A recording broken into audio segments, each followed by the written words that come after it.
Oi, gente, tudo bem?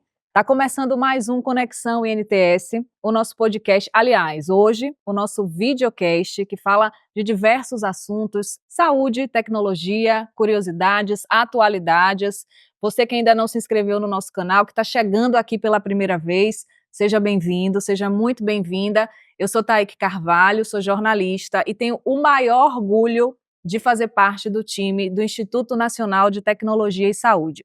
Então, hoje, a gente tem um convidado super especial. Ele é médico, porque a gente vai falar de um tema que é importante demais, a manobra de desengasgo. Daniel Castelo Branco, ele é médico instrutor do Núcleo de Educação Permanente do SAMU, o NEP. Ele também é professor de urgência e emergência da Escola Baiana de Medicina. E preste atenção na informação agora desse currículo. Ele é instrutor da American Heart Association de suporte avançado de vidas. Essa entidade, ela é norte-americana e, diga-se de passagem, é a maior do mundo, tá? Então seja bem-vindo, doutor Daniel. Obrigada, viu, pela presença. Obrigado, Taíque. É uma honra estar aqui, tá? Falar de um tema aí que é tão importante, não só na pediatria, como também para os adultos, né? Acho que vale a pena a gente dar uma pincelada nesses princípios aí que salvam vidas. E a gente está muito feliz mesmo de receber doutor Daniel aqui com a gente. Primeira pergunta, você já fez alguma dessas manobras? Já salvou a vida de algum bebê ou algum adulto que tivesse engasgado? Deixa eu te contar que eu já fiz essa manobra até em um cachorro e deu certo. Eu vou dizer que eu já fiz, tá? Já me deparei com algumas situações aí, tanto em adulto, sim, tá? Onde o paciente teve obstrução da via aérea, corpo estranho sólido, que é o que a gente vai dar uma ênfase aqui nesse bate-papo, e também na pediatria, tá? Assim, não é algo que eu fiz tantas vezes na minha vida, tá? Já tive uma exposição a algumas situações, até porque, assim, como profissional, exposição a algumas situações, até porque, assim, como profissional do SAMU 92, quando a situação dessa ocorre, tá? Muitas vezes, da própria população mesmo, alguém já chegou, já fez a intervenção antes, ou você já chega com o paciente mais deteriorado, justamente pela falta desse conhecimento. E aí, quando o paciente ele já está mais deteriorado, aí a gente tende a realizar outro tipo de procedimento, tá? Não seria o que a gente vai discutir aqui mais. O que a gente quer é evitar que o paciente que tem uma via aérea obstruída, que é uma das coisas mais importantes, né? Se você obstruir a via aérea, você não respira. Exato. Né? Então, assim, é algo que mata muito rápido. Então, a gente precisa saber, identificar o paciente que tem, né, esse problema e saber como fazer essa intervenção rápido, né, para melhorar as chances dele de... Agora, existem vários tipos de engasgo, porque às vezes o paciente está engasgado, mas ainda consegue respirar um pouco, e tem vezes que não passa ar nenhum, né? Existe. Então, perfeito, sua colocação. Então, por exemplo, quando você tem um corpo estranho, a principal passagem ali, você tem a traqueia, né, essa região aqui mais, que ela vai se bifurcar para se conectar com os dois pulmões. Então, assim, a nível da traqueia, se o corpo estranho ele se posiciona ali, ele pode gerar uma obstrução parcial. Sim. Então, assim, ele dificulta a passagem do ar, então o paciente ele consegue respirar ainda mais com um pouco de dificuldade, ou ele pode gerar uma obstrução total, que é o mais crítico, que é o mais grave. E interessante você perguntar isso, porque a gente tem que saber identificar, e não é difícil não, é tranquilo, a gente entendendo o princípio. Se o paciente ele tem uma obstrução parcial, a conduta é uma. Se o paciente tem uma obstrução total, aí a conduta já vai ser outra. Bom, eu estou perguntando isso ao doutor Daniel porque uma enfermeira obstetra da nossa maternidade de Aracaju, maternidade municipal Lourdes Nogueira, administrada aqui pelo INTS em Aracaju, passou por isso recentemente. A gente vai te mostrar aí imagens da câmera de segurança na maternidade. Você que está só escutando o nosso podcast agora vai ter que olhar para a tela aí do seu celular. Olha essa imagem, ela estava esperando o Uber, já tinha terminado o expediente, e aí chega uma mãe desesperada com um bebezinho. O nome desse bebê é Arthur. Ela imediatamente faz essa manobra de desengasgo, né? Em pouco tempo ele consegue expelir o leite materno, que ele estava engasgado, e graças a Deus ficou tudo bem. Depois, a enfermeira obstetra Maria Alice vai visitar o bebezinho Arthur, e ficou tudo bem, graças a Deus. E também a essa manobra aí de desengasgo da câmera de segurança. Perfeito. Ela estava ali esperando e chega uma mãe desesperada com um bebezinho. E ela imediatamente pega o bebê e começa a fazer essa manobra. Essas manobras, né? E ele vomita, né, ali e começa logo a respirar. A gente conversou com ela e a gente vai conferir o depoimento da doutora Maria Alice agora. Perfeito. Meu nome é Maria Alice Carvalho Lima, eu sou enfermeira obstetra da unidade e eu vim falar um pouco sobre o episódio que aconteceu com o bebê Arthur, sobre a manobra de desengasgo. Eu estava saindo de um plantão noturno, quando eu estava tentando pedir um Uber, estava com dificuldade de pedir um Uber junto com a minha técnica, a Laís. Nesse meio tempo, eu vi uma moça correndo, entrando no estacionamento da unidade e pedindo socorro, e foi quando eu avistei ela e percebi que o bebê estava engasgado. Nisso, eu fui até a moça, já peguei o bebê e iniciei as manobras, né, de desengasgo, colocando o bebê de bruços e fazendo as 5 compressões nas costas, né, entre as escápulas. Depois eu virei ele novamente, fiz as compressões no externo, como manda, né, o protocolo da manobra, e fiz isso 2 vezes até que ele começou a expelir, né, a ter os vômitos e começou a melhorar. Depois ela foi até a casa do bebê Arthur para visitar a mãe e realmente estava tudo bem. Eu queria entender assim, é muito rápido que essa situação acontece. Sim, provavelmente, geralmente também, o engasgo nos bebês é pelo leite, né, materno. Isso é uma causa bem comum mesmo. Como é que faz, doutor? Repare, as obstruções com líquido, elas são até menos críticas do que obstruções mais sólidas. Só que acontece o seguinte, que nesse caso aí, você tem um líquido mais espesso, né? Que é o leite. Que é o leite. Então ele fica ali realmente com um potencial maior de gerar um prejuízo. E por ser bebê também não é mais perigoso, não? Tipo um bebezinho Com que ainda não sabe, né? Com certeza. Basta você pensar assim, ó. Por que os problemas respiratórios, eles afetam tanto as crianças, né? Eles são tão críticos, né? Primeiro que a criança, ela tem um metabolismo mais acelerado, então assim, o organismo precisa de muito mais oxigênio. Então quando você priva ela disso, isso acaba tendo um impacto muito maior. E o segundo problema aí é que o tamanho das estruturas da via aérea é menor. Uhum. Então assim, se você pega, por exemplo, um corpo estranho que tem, sei lá, 1 centímetro, proporcionalmente, essa obstrução numa via aérea maior de um adulto não vai representar tanto. Mas quando você pega uma via aérea mais pequenininha, qualquer mínima obstrução ali já gera um percentual maior de obstrução, o que tende a gerar impactos maiores.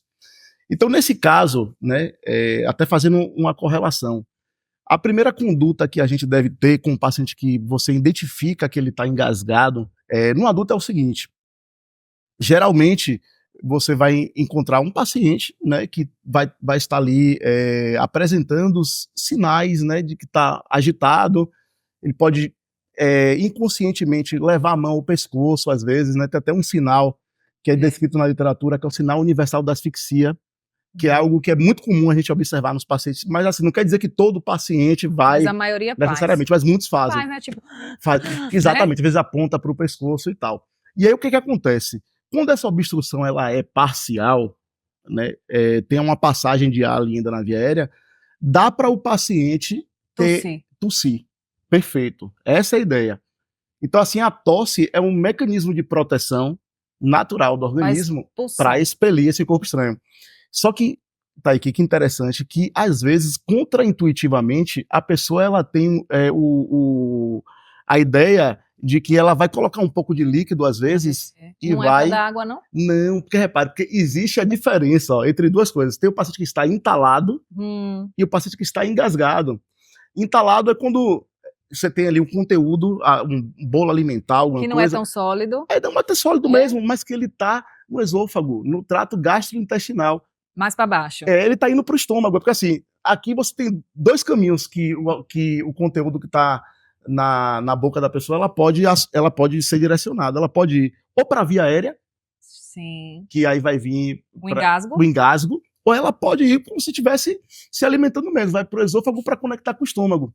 Só que às vezes esse bolo alimentar muito seco, ele demora de descer no esôfago. Aí a água empurra. Exatamente. Se tiver entalado, pode dar água. Exatamente. Engasgado, não pode dar água. Agora é difícil saber a diferença. Exato. A diferença também é o seguinte, o que está engasgado, ele tem dificuldade de respirar.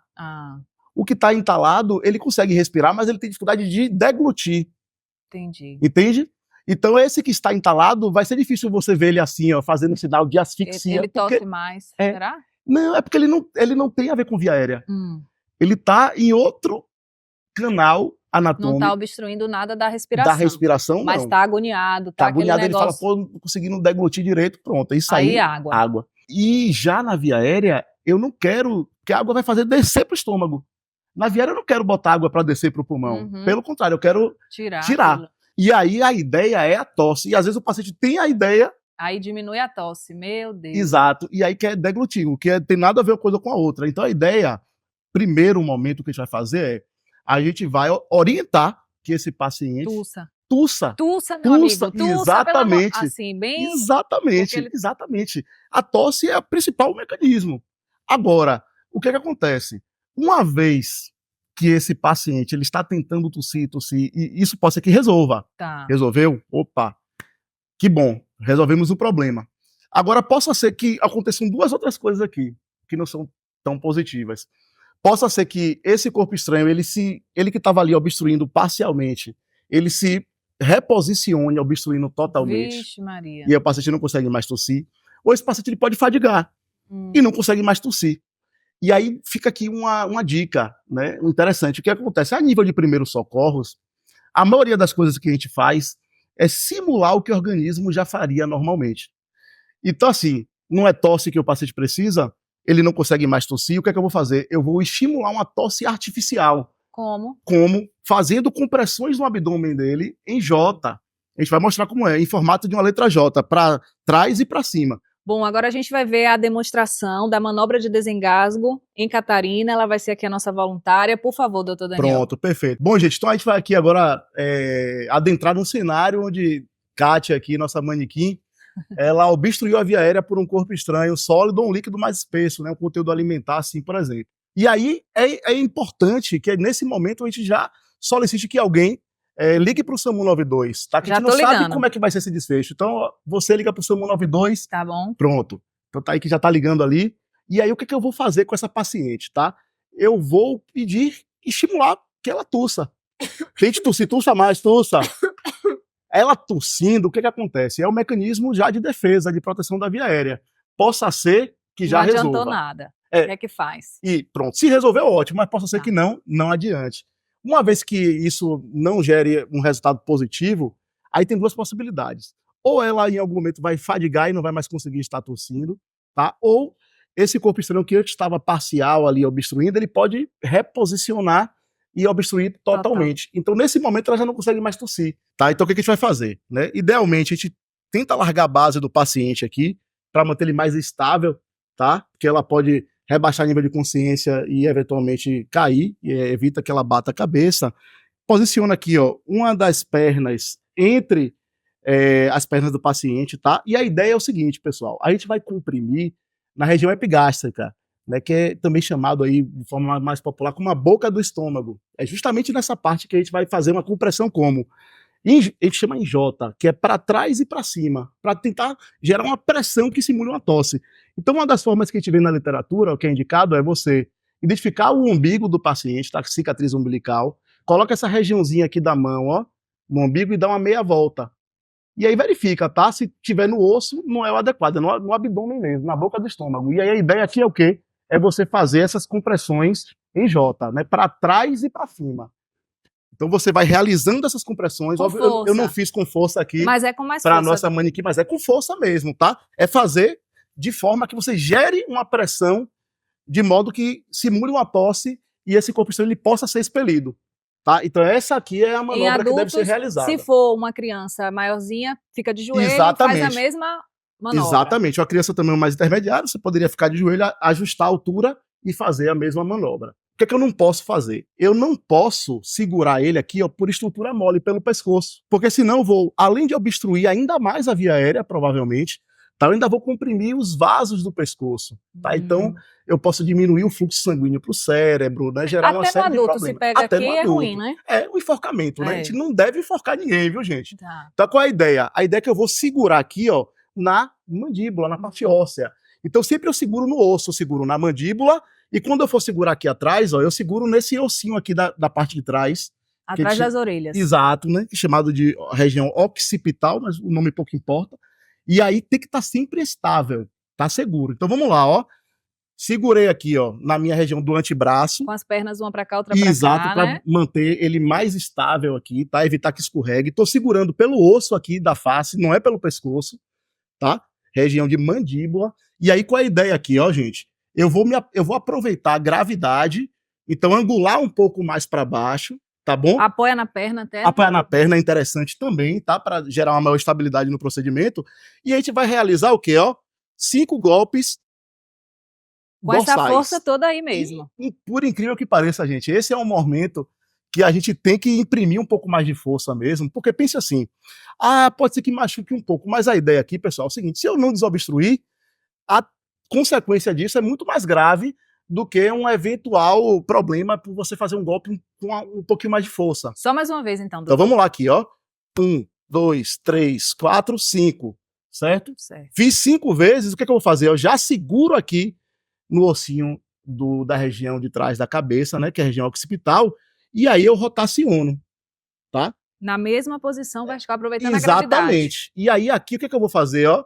Eu vou chegar nesse ossinho que eu tenho no tórax, tá? Então, assim, uma das formas de você identificar isso, uma região adequada, é você traçar uma linha imaginária, certo? Entre os mamilos.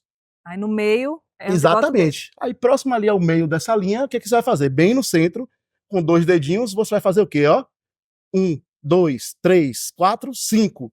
Certo? Nesse momento, gente, sem perder muito tempo, você pode até abrir a boquinha e ver se o corpo estranho já foi exteriorizado. Bom, depois da gente ter mostrado na prática mesmo, acho que todo mundo conseguiu entender direitinho o que fazer na hora de um engasgo, tanto de adulto como de criança. Enquanto a gente demonstrava ali, eu lembrei que uma vez eu fui repórter em Feira de Santana, na TV Subaê, e durante uma micareta, Wanda Chase, lembra de Wanda Chase? Sim, uma jornalista, um beijo para Wanda, vou mandar esse podcast para ela assistir. Ela se engasgou com espinha de peixe durante o almoço, a gente estava sentada numa mesa, e ela realmente fez esse sinal, né, que você comentou, e alguém disse assim, come farinha. É mito ou é verdade também, comer farinha para tentar desentalar? Eu acho que foi entalada, que não era engasgada. Provavelmente foi entalado mesmo, tá? Isso é uma coisa bem delicada, essa questão da espinha de peixe especificamente, porque ela tende a transfixar. Então, assim, a recomendação que eu daria como profissional médico seria se dirigir à unidade de saúde pelo seguinte, porque a depender da região que a espinha ela transfixou o esôfago, né? Esôfago é uma estrutura, gente, que tá ali, vamos falar assim de uma forma mais simples, na garganta, que ela vai conectar com o estômago. Então, o alimento que a gente ingere, ele vai passar por esse tubo esofágico até chegar no estômago. Só que tem, por exemplo, ao redor, atrás ali do esôfago, tem alguns, a depender da altura, passam alguns vasos sanguíneos importantes.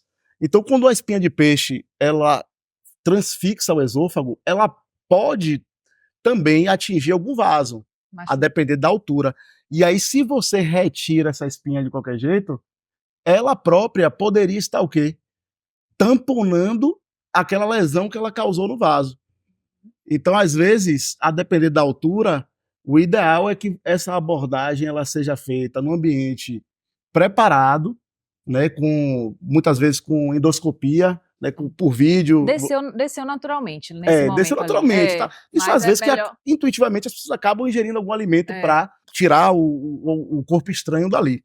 Só que assim, caso isso não aconteça naturalmente, tá?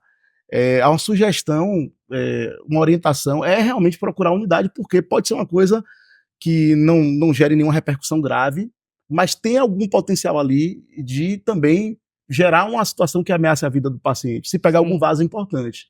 E levantar os braços e bater nas costas, porque eu acho que é a primeira coisa que a gente pensa, né? Levanta o braço, bate.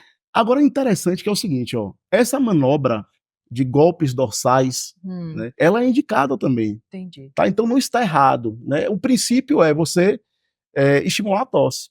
A forma de atingir esse princípio tem várias, né? Depende do protocolo que você está utilizando. Então não é errado, se o paciente está engasgado, na via aérea você dá golpe dorsal. Agora, entalado, a ideia é você o quê? Fazer com que aquele alimento ele consiga progredir para o estômago. Bom, a gente tem visto em vários noticiários nacionais, aqui, né, da própria Bahia mesmo, muitos casos de bebês, de crianças e de adultos engasgados. Sim. A gente está no mês de setembro, no mês passado, em agosto, a gente acompanhou a história de Aline, que é mãe de Ayla. E ela conta que salvou o sobrinho já, mas que na hora que a bebezinha dela se engasgou, ela não conseguiu fazer nada. Então ela sai na rua com essa bebezinha e pede ajuda. A gente vai conferir agora, doutor Daniel, o depoimento dessa mãe. Perfeito, perfeito. Tenho conhecimento também da manobra de Heinz. Já utilizei a manobra em outras situações.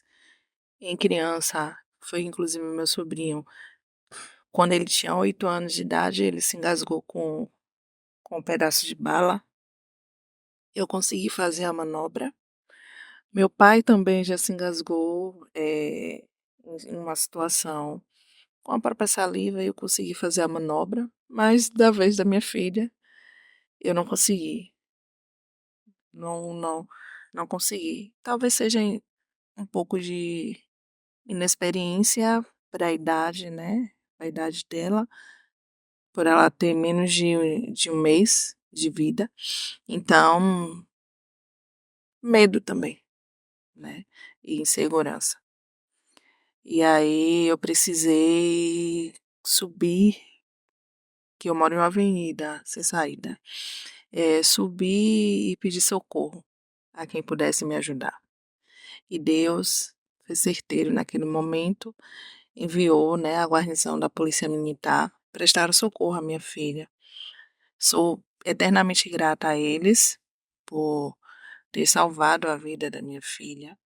Nesse caso, da pessoa ficar muito nervosa, ela até sabe a técnica, mas não consegue fazer ali a manobra.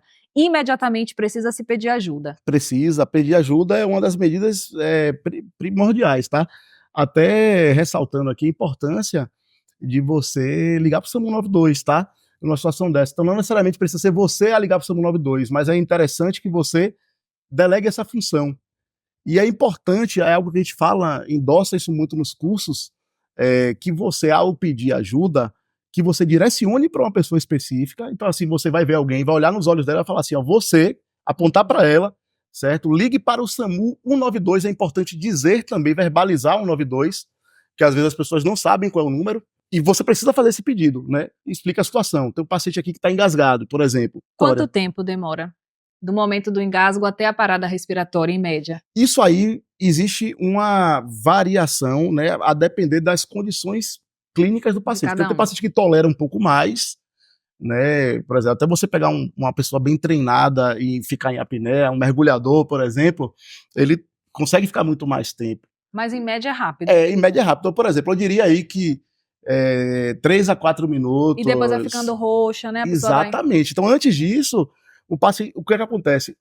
Essa roxidão que você falou, né, que a gente chama de cianose, é justamente o sangue já pouco oxigenado, né, e você consegue perceber isso principalmente nas extremidades. Então isso é um sinal que costuma se apresentar mais precocemente nas crianças, que as crianças, o metabolismo muito elevado, ela extrai oxigênio muito mais rápido, as células. Então ela tem que apresentar cianose muito mais precocemente também. Tá? Então o paciente roxo já é um sinal que o quadro já está mais avançado.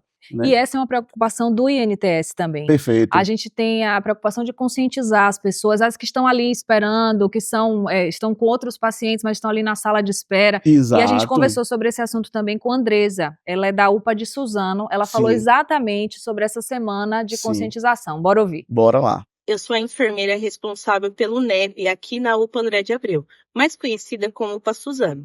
No mês de agosto, realizamos uma ação muito importante para a nossa unidade, referente ao Agosto Dourado.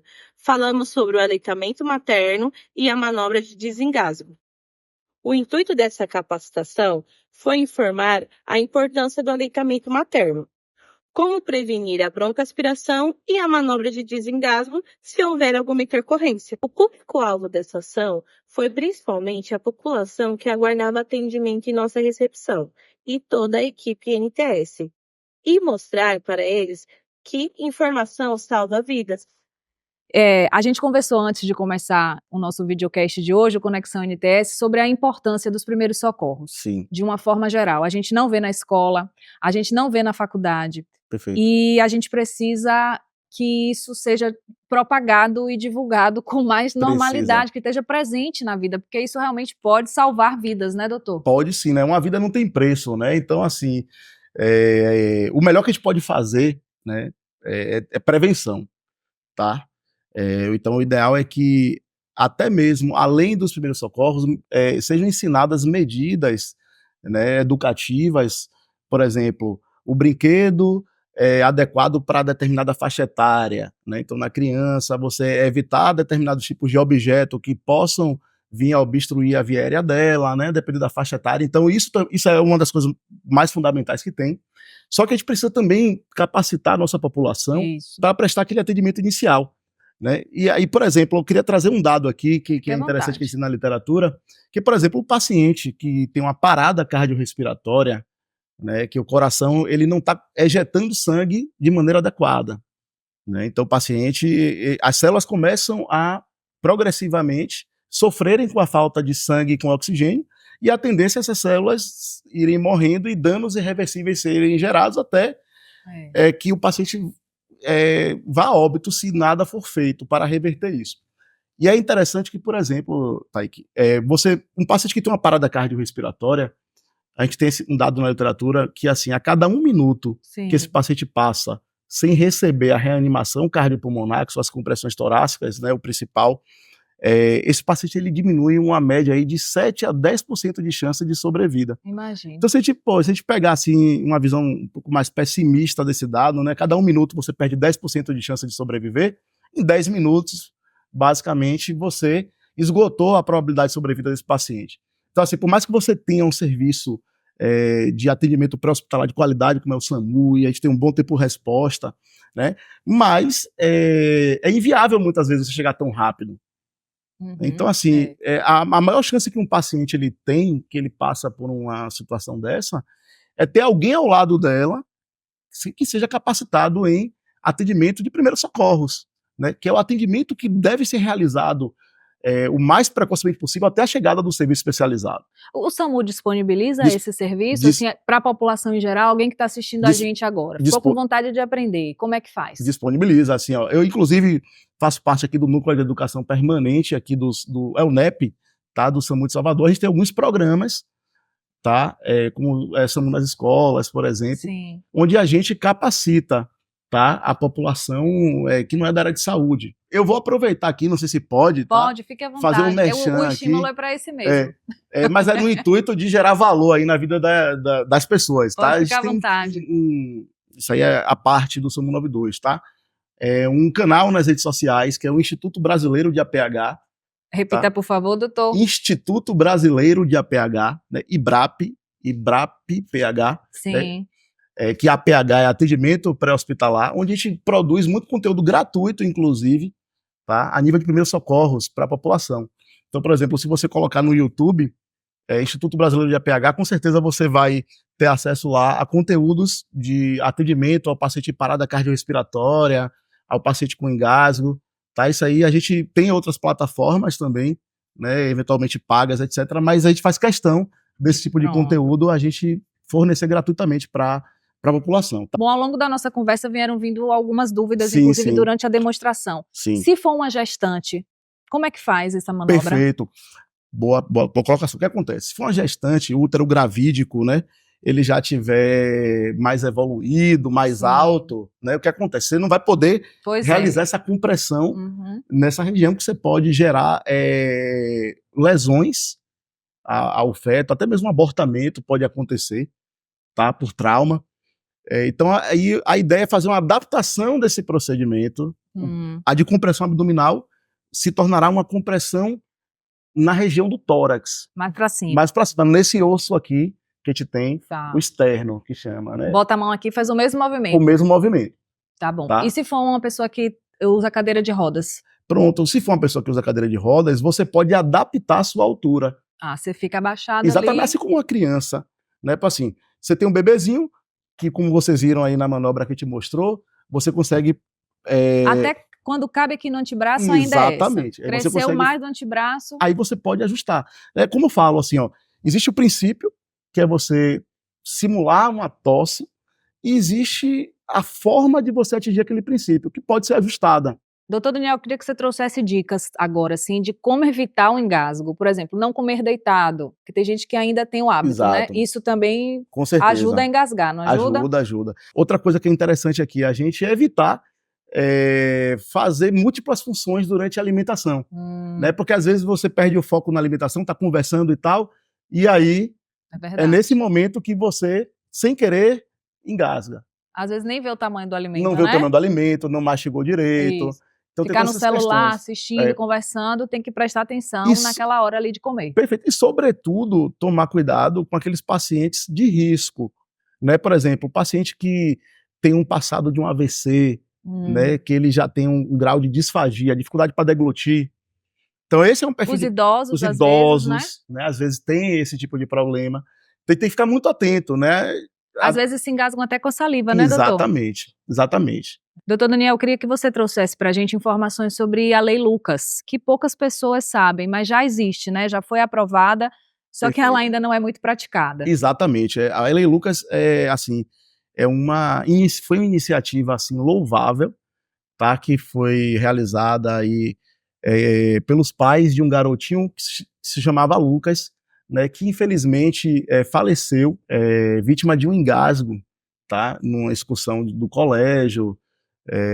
E aí os profissionais da área de ensino que estavam ali não souberam direito como abordar essa situação, como fazer essas manobras, tá? E infelizmente... Ele engasgou com cachorro quente, não foi, doutor? Exatamente.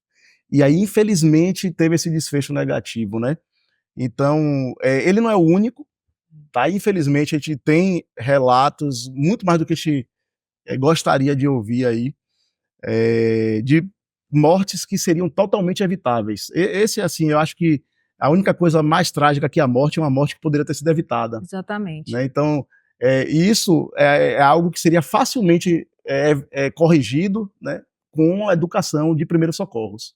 E aí os pais dele acabam que conseguem a aprovação dessa lei, né? A Lei Lucas. É uma lei federal, né? Só que para ela ser colocada em prática, precisa de iniciativas municipais, etc., e aí, infelizmente, nem em todos os estados, né, ela ainda está um pouco incipiente aí na sua efetivação e fiscalização. Sim. Tá, antes da gente finalizar e eu te agradecer, eu me lembrei agora que eu tenho uma sobrinha de 2 anos. Sim. E recentemente ela botou uma miçanga de pulseira no nariz. Sim. E também é arriscado, não sei, de obstruir a via nasal, tem ligação, poderia também... Ela tem quantos anos? 2. Pô, aí, ó, 2 anos. Olha que interessante, o que acontece? As crianças, o natural nosso, do ser humano, é respirar pelo nariz. Sim. Esse é o normal, tá? Você respira pela boca em situações adversas.